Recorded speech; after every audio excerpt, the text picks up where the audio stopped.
సాగుతోన్న తరుణం.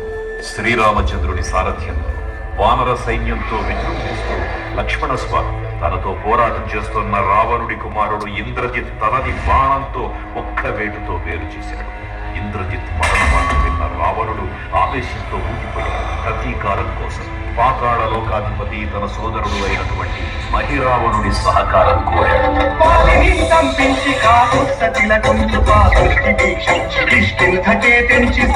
బ్రహ్మాండమైనట్టి ఆ శక్తిని వైచి ఆ లక్ష్మణున్మూర్తనం దింపగానప్పు సీతామహాదేవి తెచ్చి శ్రీరామునిచ్చి అంతన్నయోధ్యాపురించొచ్చి పట్టాభిషేకంబు